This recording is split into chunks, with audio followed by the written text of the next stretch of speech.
I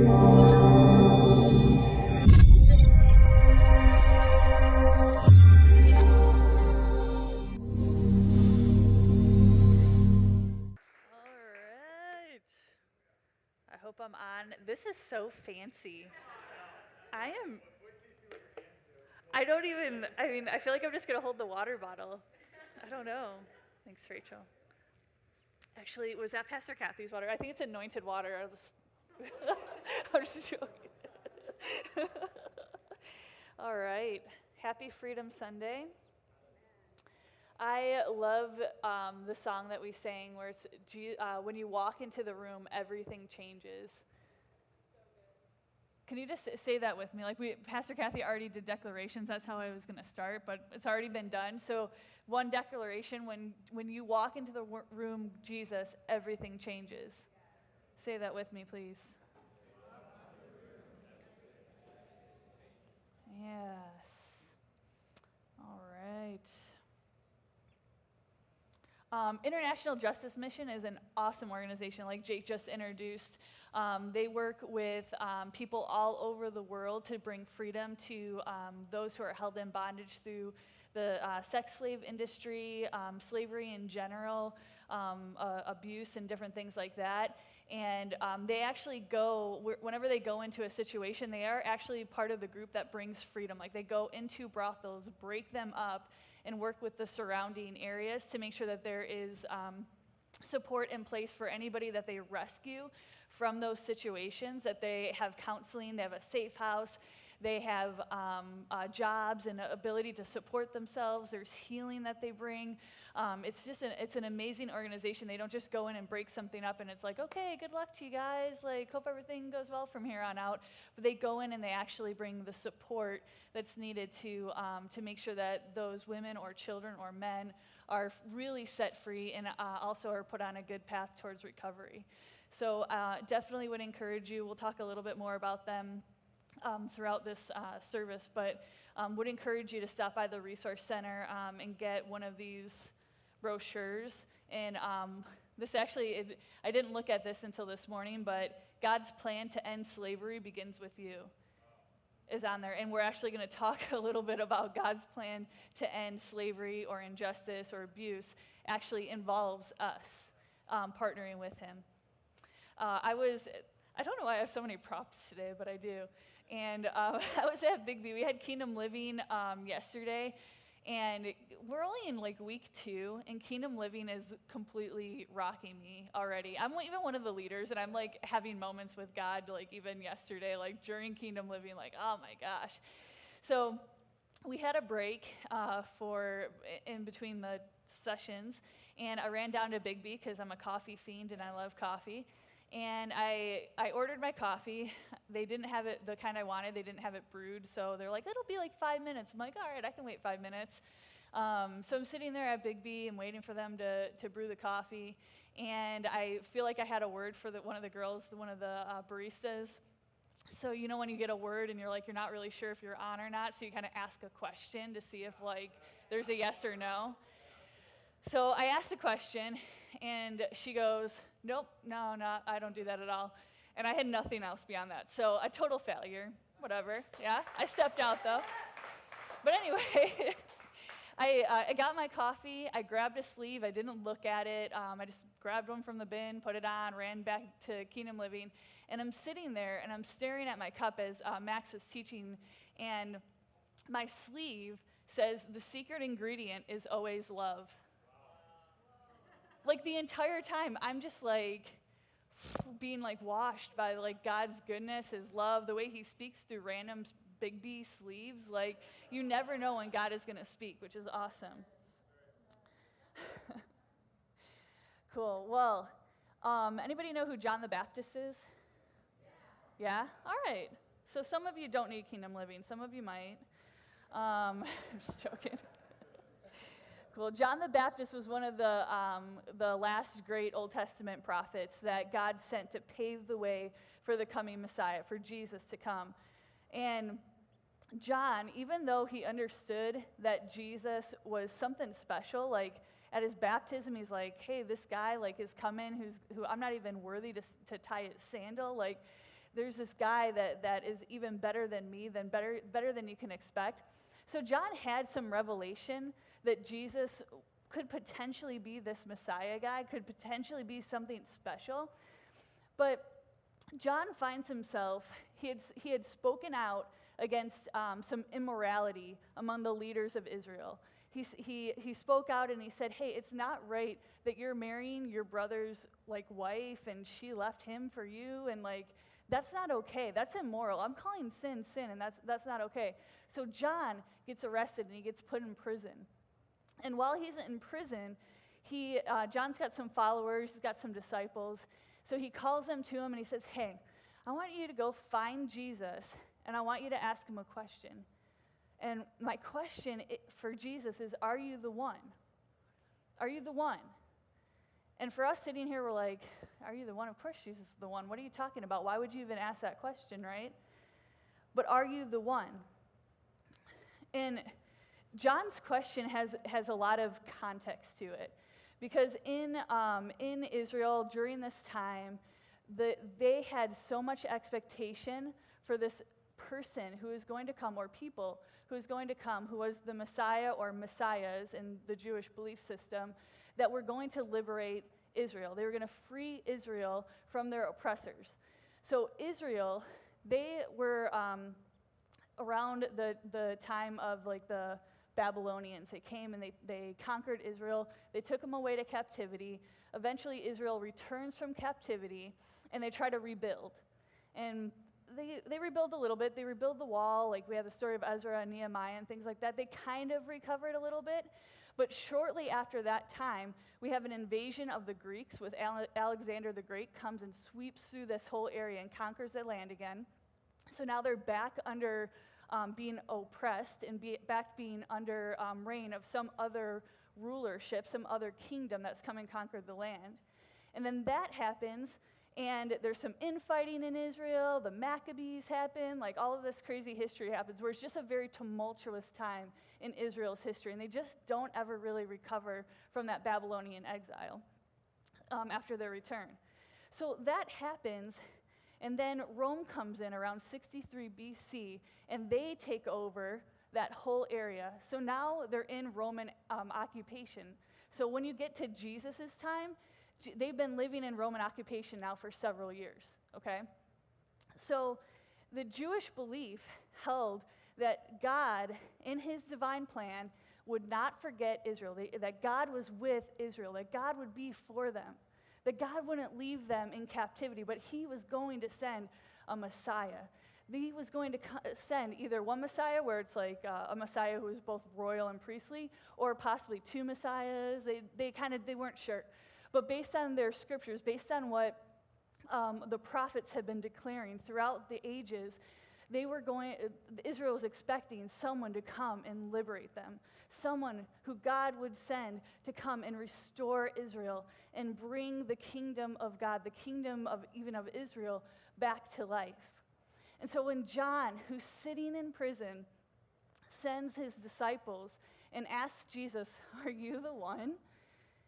He's asking it in a context where they are so hungry and expecting a liberator. They're dying for a liberator. They're tired of being oppressed. They're tired of the Romans telling them what to do. They're tired even of their own leadership who have joined forces with the Romans to bring oppression and to bring added things to Israel and to what everyday people had to go through. And so when John shows up and he asks that question, it is loaded with anticipation. It's loaded with expectation. And Jesus,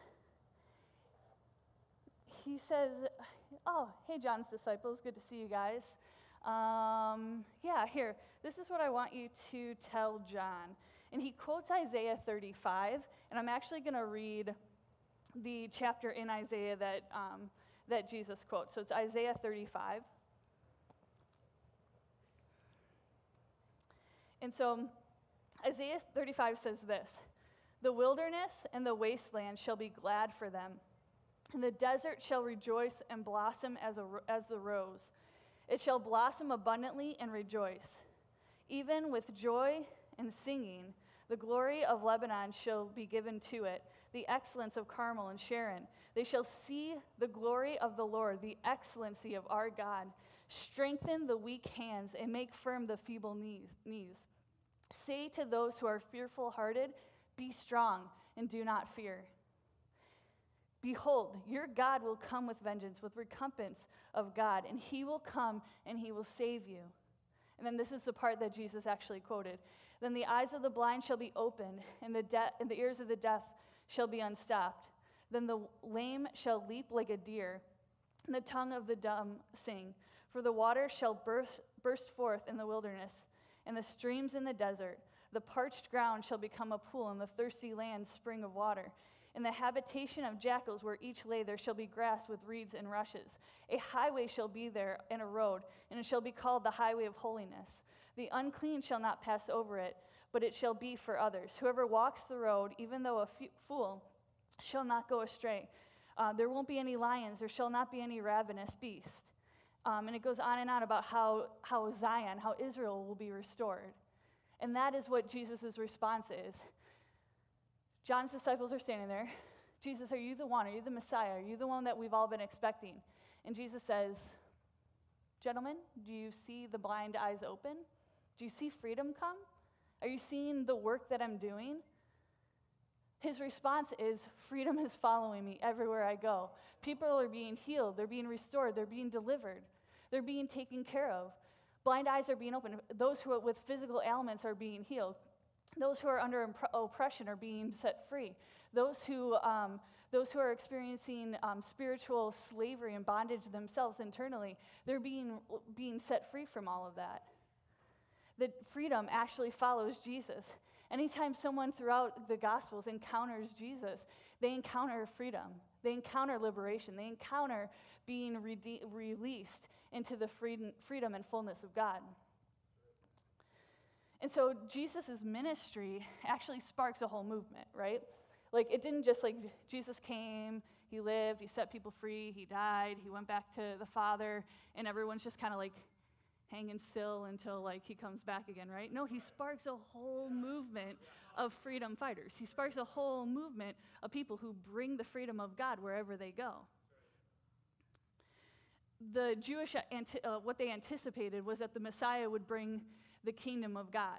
And they were shocked when their Messiah died, and those who didn't realize that he actually rose from the dead, who didn't believe it, they just thought he was a failed Messiah, that he just fell short. But what he actually did was bring his kingdom and inaugurated it at his death and at his resurrection. He brought the whole kingdom to earth, that we can actually carry that kingdom everywhere we go now. So for God, I think Pastor Kathy actually said this, for God, this whole idea of setting people free, of healing people, of restoring people, that's a big deal. That's God's big deal. That's his big mission, actually, is to set people free. That's actually God's purpose. That's part of his mission, is actually bringing freedom to people. It's a huge deal. And then he doesn't just leave it in his hands, but he actually has given it to us as image bearers. If our God, if his nature is to set people free, that's who he is, that's what he does, it's part of his nature, and he created us in his image and in his likeness, then what does that say about us who bear his image? We should be doing the same. You guys don't have to be quiet. We can interact. I got really intense really fast, and that's my tendency, so, but you guys can talk to me. It's all good. Right? So we as image bearers, we carry this message with us. We carry what God has put inside of us to the world around us. Prior to Jesus coming, can anybody think of what maybe the greatest move of liberation was before Jesus walked the earth physically? What? The Exodus. Thank you. Matthew. I wish I brought candy bars. Did anybody have a class who had a teacher who was like, oh, good job, and then all of a sudden everybody wants to answer the questions? Next time. Yeah, the Exodus, right? So we have Moses. And he has this burning bush experience with God. And so Moses grows up in Egypt. He kills an Egyptian because he sees that God has, he sees the Egyptian abusing and mistreating an Israelite. And Moses isn't okay with it. He doesn't know what to do. The zeal of the Lord comes over him, and he kills this Egyptian. And then he flees to Midian, where he's like, okay, I'm just going to get out of here. I'm just going to check out for a while. He encounters a beautiful girl there. He gets married, settled down, partnering with his in-laws, his father-in-law, to raise sheep and do what they do. And Moses is out walking around with the sheep, and he comes across a burning bush, but the bush isn't being consumed. And so he's like, well, that's weird. And he kind of goes up over to it, and he hears a voice, and he says, Moses, don't come any closer. Also take off your sandals, because you're on holy ground. Don't come any closer. You're on holy ground. Take your sandals off. Also wash your feet. Just kidding. Just making sure you're listening.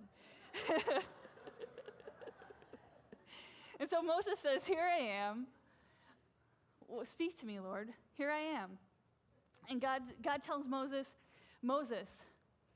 I have heard the cries of my people. They're being oppressed in Egypt, and I have decided that I'm going to liberate them. I've heard their cries. Like, God hears the cries of those who are oppressed. Like, I don't know if you guys recognize that, but God hears the cries. There are men, women, children who are enslaved around the world, and God hears their cries. Like, they are not deaf to him. And so Moses, he's like, so you want me, what do you want me to do again? You're going to liberate the people. That sounds good, okay. So, no, Moses, I want you to actually go to Pharaoh, and you're going to declare that the Israelites are going to be set free. I don't know, God. Like, you want me to go to Egypt, but I just don't know if that's going to, I don't know. So, and this is verse 11. Moses says to God, who am I that I should go to Pharaoh, and that I should bring the children of Israel out of Egypt? And God responds to Moses, and he says, I will certainly be with you. And this shall be a sign to you that I've sent you, that when you have brought the people out of Egypt, you will serve God on this mountain. And then Moses says, well, God, who should I say that sent me? Like, I mean, the Israelites have been in Egypt for 400 years. It was Joseph and Jacob that brought the seed of Israel, I guess you could say, to Egypt, and 400 years have passed. God, I don't even know if these people know who you are. Who should I tell them you even are? How do they know your name anymore? Maybe have you forgotten that they might not even know who you are anymore? And he says, Moses, tell them I am. Tell them my name is I am, and that I am the father of their God, of Abraham, of Isaac, and Jacob, of their forefathers. Just remind them of who I am. It'll be fine. Just tell them my name and that I'm the God of their forefathers. That's all you need to say. It's no big deal. But God, I don't know if you know this, but I mean, I know you're busy up there and stuff. But so I don't know when the last time you looked down on the earthly region here. Egypt is one of the most powerful nations in like the known world. Like, I don't have planes at this point, so I don't actually know all of the world that you see, but in this region here, Egypt is the most powerful nation in the world. Like, do you think I'm just going to walk up to Pharaoh and say, let my people go? Like, and he's just going to be like, okay, bye. Like I don't know if you know this, but Egypt is they're kind of serious business. Like, I don't know that I'm going to be able to just walk up to them. And he says, that's okay. I've got signs for you. Just do this. Like, throw your staff down and it'll turn into a snake. Okay? And you're going to do some other miracles and stuff. It's going to be fine. I'm not concerned about Pharaoh. I don't know why Moses, why you're so concerned about Pharaoh. Like, just go to him. Like, it's not a big deal. All right, well, God, I am not so good with the words. Like, sometimes I say Psalms instead of Psalms, and like, I got a weird Hebrew Egyptian accent for my upbringing, and sometimes I stutter and stumble, and stuff just doesn't come out very well, and I'm sure that there's got to be better people. Like, there's got to be someone who's better than me at the speaking part. There's got to be some other option, right? Moses, I'm going to be with you. I put my word in your mouth. You're going to be fine. You're going to be fine. Just go. You'll be okay. And finally, Moses, in the Hebrew, it's in the imperative tense, which is like a begging, pleading, almost command. It says, God, please send anyone else. Anyone else. Please send anyone else. And then God gets mad, and he's like, kind of does one of these, like, up here. You're going. Just get over yourself. You're going. It's fine. Anybody pick up in this story that Moses has a little bit of fear and doubt and some insecurity? Yeah? And how about this? Did you know that having the feeling of fear and doubt and insecurity isn't a sin? Like, actually, like, that it's okay if you actually have that feeling. We sometimes, and I want to preface this with, there is a time to rebuke fear, a time to rebuke oppression. There's a time to rebuke insecurity. There is a time for that. But there's also a time where we can acknowledge and say, I feel those feelings, but I will not let them hold me back from what God's called me to do. Like, I can feel it. It can be present. And actually, I firmly believe that where world changers are birthed are those who can have the feeling of fear, doubt, and insecurity and say, ka-cha! Right? That's why Pastor Kathy kicks so much when she preaches. Like, she's just knocking down the walls. Okay? Like we can experience it. We can acknowledge that those feelings are there and present and very real, but they do not define us, and they do not have to hold us back. Sometimes when I have an almost 5-year-old. I love her. She's the joy of my life, and she's ridiculous, and it's super funny. And has anybody, whether kids or not kids, has anybody been talking with somebody and they are just having a meltdown? Like, they're just having a moment, and they're melting down. And they, like, you can try and say stuff to them, but they are not receiving anything you're saying in that moment. Like, they're just melting down. So my 5-year-old periodically has these moments of 5-year-old meltdown, right? And she just is like, but you said I couldn't watch my Trolls movie again for the millionth time, and I'm like, Michaela, and she's just, and sometimes I get down, and I look her in the eye, Michaela, and I grab her little chin, and I push it up, and I'm like, just look at me in the eye. Look at me in the eye for a second. And, all right, what was your question? You said I couldn't watch Trolls. Did I tell you that you couldn't watch Trolls? Yes. I'm like, let's try this again. Ask me your question. Can I watch Trolls again? All right, I want you got to listen. You got to take a deep breath, because you got to be calm for a second and really hear what I'm saying. You can watch Trolls again after dinner. All right, what was my response? What did I say? You said I could watch Trolls after dinner. All right, so was my answer no? No. Can you just be patient until after you eat? Yeah. Okay, moment over. And I feel like this was Moses' moment. He had this burning bush moment. All the panic and anxiety rises up. He's like, God, but this. And I really feel like God just was like grabbing his chin and lifting him up and saying, Moses, I'm with you. I'm with you. Do you hear me? I am with you. You need to receive it. I'm with you. Do you know that I'm the God of the universe? Do you think, who created Pharaoh? Did you ever think of that? Who put Pharaoh in power? Who causes the Egyptian empire to even rise? Do you think he's in charge? Moses, I am with you. It looks like a huge challenge, looks like a big obstacle. I'm with you. That's all you need to know. That is the end of it. That's all you need to know. And on top of that, God calls the most unlikely people. Like, I don't know if you knew this from Scripture either, but like the heroes of the Bible, they got a lot of junk in their past. We just looked at Moses. Moses was chock full of insecurity, doubt, fear, and God called him to be the one who led the people of Israel out of bondage against the toughest nation in that known world and into the land of flowing with milk and honey, the promised land.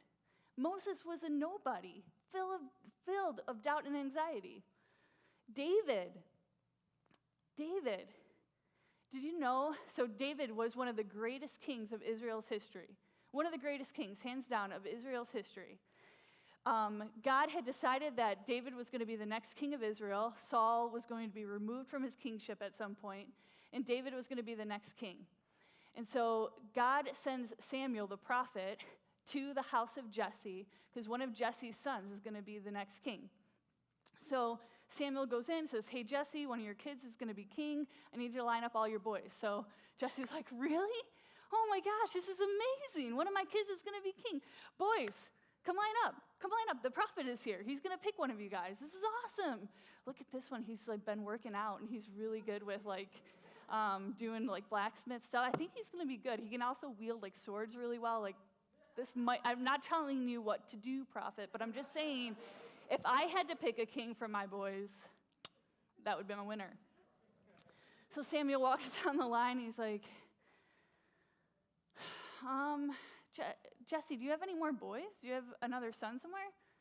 No, this is everybody. Jesse, do you have any more sons anywhere? Well, I mean, there's David. He's out with the sheep. Like, David didn't even make it to the lineup with of all the sons that could be king. He wasn't even invited to the lineup.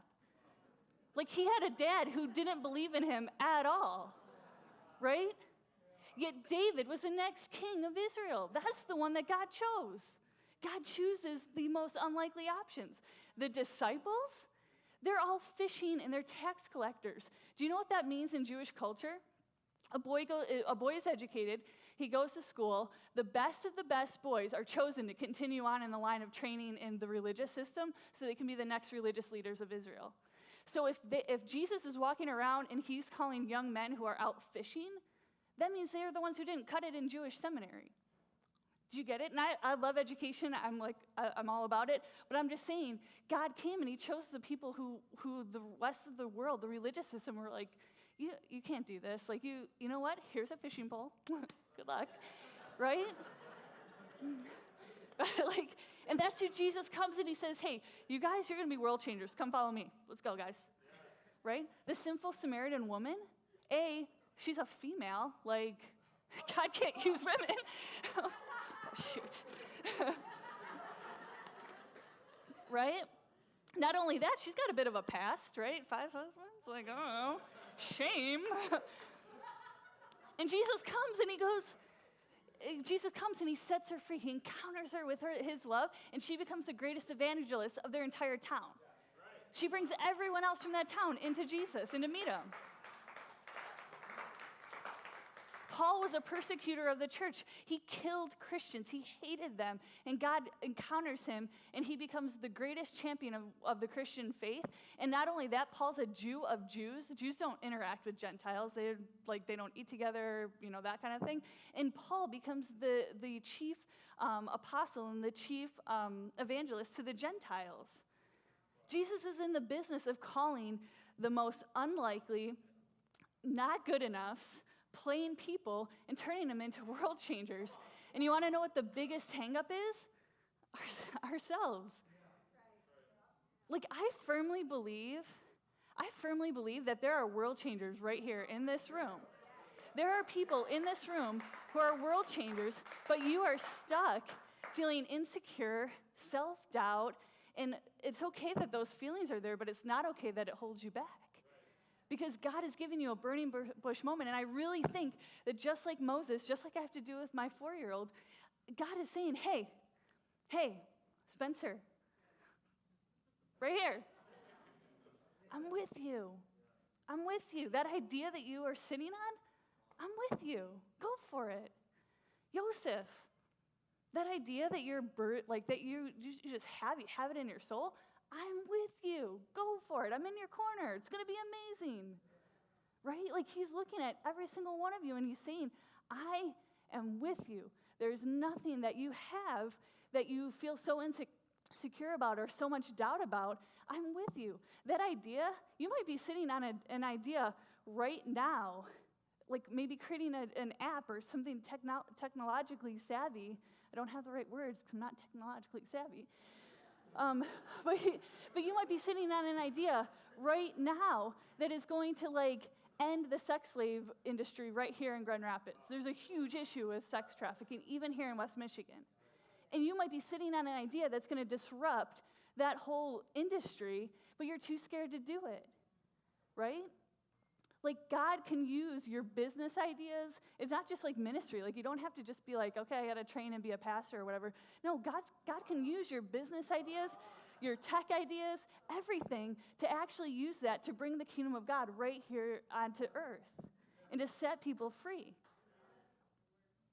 There are, Jake mentioned how he didn't have any statistics or whatever. Freedom United estimates there's roughly 45.8 million men, women, and children in some form of slavery bondage worldwide today. 45.8 million. Anybody? Okay, I work at a college with college students. And sometimes I feel like Napoleon Dynamite when I'm like, drink really fast. Okay, we're bringing this home. I work at a college with college students. And I do sometimes what's called pep talks, right? They're not like in your face. It's just a pep talk, right? So this is a pep talk moment. We live in a social justice, social media world where it's like, well, I posted this thing on Facebook and I posted this thing on Instagram and I tweeted something about some injustice that I feel really bad about. And that's all. Like, and I'm not dissing it. I post stuff on social media. I post stuff on Instagram. I get that. Like, I'm not dissing on the idea of raising awareness. Anybody remember that ALS Ice Bucket Challenge that happened? Okay. So more than 17 million people participated in the Ice Bucket Challenge, and they did raise a really good amount of money. I don't want to pretend like they didn't. They raised $115 million through that, and awareness was raised and stuff like that. But what I do want to point out is that only 2.5 out of these 17 million people who participated actually contributed a donation to the ALS Foundation. That's 14% of the people, of the 17 million people who did it. What would have happened if 50% had contributed money or participated in research or volunteered at that organization, right? Like, we live in this world where it's like, hey, I posted this thing on social media and I did my part. Or I shared this article that is something that God has just been impacting and really hitting me and breaking my heart for. But maybe the reason God keeps wanting you to post these things is because he wants you to do something about that thing, right? Like maybe you keep posting stuff about the abortion industry and the evils of that because God is calling you to actually donate to organizations that are helping young women keep their babies. Or maybe it's because God has put that issue on your heart because he wants you to volunteer at some of the local organizations to actually help women who are facing that situation. Or better yet, what if God is calling you to start a business that's going to help support women, young women who are single and are trying to figure out how they're going to make it with a child? Or what if he's calling you to start a business that's going to employ the young men who impregnated those women to support their child because they feel like they just got to bail because they don't know how they're going to make it work? Right? Like you could be sitting on that idea to change the world, to revolutionize the world. And so great, keep posting your articles, keep posting the videos, keep posting the information about that topic to keep raising awareness, but then also step out and do something. Could you imagine if God said, hey, Moses, I want you to go to Pharaoh, I want you to set the people of Israel free, and you're going to declare that they're going to come out of captivity. And Moses goes, you got it, God, pulls out his ancient smartphone. I will take care of this right now. Tweet to @Pharaoh 1200 BC. Let my people go! ! #freedom. #liberate. #get out of Egypt. And done. And he never goes before Pharaoh and actually declares that he liberate the people. Like, what did his tweet do that going before, like, if he doesn't actually go before Pharaoh? Like, if that doesn't actually happen, like, Pharaoh will be like, that's nice, Moses. Right? Like, nothing actually changes if we just live in a social media world in that way. And again, there's nothing wrong with posting on social media. I do it all the time. Like, I'm not downplaying that, and there's no condemnation on posting things on social media. Like, that's not the intention at all. But what if God is putting things on your heart for various topics, for various things, like the International Justice Mission, like helping to support women who are facing the choice of abortion, like the industries, even here in West Michigan, like war and different things like that, women at risk, who help to actually bring freedom and liberation to people right here in your own town. Okay, like what if God is putting those things on your heart because he actually wants you to do something with it? And I feel like maybe there's just this moment where God, maybe you just need to hear it. Like, everybody look up. If you're looking down, look up. Let's make some eye contact. Do one of these, right? And God is saying, I am with you. I'm with you. You got this idea that you're sitting on? I'm with you. It's going to be successful. I'm with you. I've put it in your heart, actually. I'm with you. You're going to change the world. I'm with you. You're going to be amazing. I'm with you. All that fear and doubt and insecurity you feel because you don't know how you're going to overcome something, I am with you. And that's what God is shouting this morning. I feel it. I feel like this church is going to be a church that changes the world. Right? Like recently somebody on Facebook had posted that this church is a game changer. This church is a game changer. Right? And the reason it's a game changer is because God is doing something in this group. It's not just in Pastor Kathy or Pastor Matthew. He's doing it corporately, where he's actually getting us up out of our seats, and he's actually causing us to step into the action and into the purposes and into the plans he's called us to actually change the world and not just talk about it on our Facebook posts, right? Like, he actually wants to bring those two things together. All right. I am out of time, so I will pray, but I would challenge you. I know Pastor Kathy gave you this challenge too, of reach out to somebody this week. Take a step this week. If you are, like, legitimately, if any of you are sitting in this room on an idea that you have been toying with and thinking about, a business idea, a concept, reach out to people here at the Well. Like, reach out, like, send an email, because we actually can do some entry-level business coaching of launching businesses and things like that. Like, we actually can help you with that. We're actually serious about that as well. So if you're in this room and you're like, man, this has been something that I've been stirring with for a long time. I just don't even know how to get started. Reach out to somebody. We'll help you. We are all about wanting to see people raise their floors to their ceilings and to actually be Jesus to this world. So we're big into that. Also, stop by the Resource Center and pick up something about the International Justice Mission. There's also some other information about some of our other missionaries around the world. Do something. Actually put your hand to something that is going to sow into either the ministry or someone else's ministry or someone else's business or even your own business that actually is going to change the world and do what God's called us to. Cool, I'm going to pray. Heavenly Father, we just thank you so much, God. Lord, I pray your presence would even just fall in this moment. I pray, God, that those who are sitting feeling so insecure, feeling so much doubt, or feeling so much insecurity about what you've called them to, Lord, that you would just begin to speak to that in the depth of their heart. And that God, it only comes through an encounter with you. It only comes through an encounter with you, that doubt and insecurity, that we can have the courage to actually push through and get to the other side on. It comes when we actually stop and listen and hear you say, I am with you. I'm with you. I'm with you. I pray, God, that you would break down the walls of the doubt and insecurity that people are experiencing right now, and you would enter that deep place to bring healing and to bring freedom. I pray, God, that even this morning you would spark those creative ideas and the solutions that are sitting right here in this room to actually solve the world's problems, Lord, that just because the world is getting darker, Lord, that we have the opportunity to shine brighter and brighter and brighter. I pray, Lord, for new light bulbs in our hearts, Lord.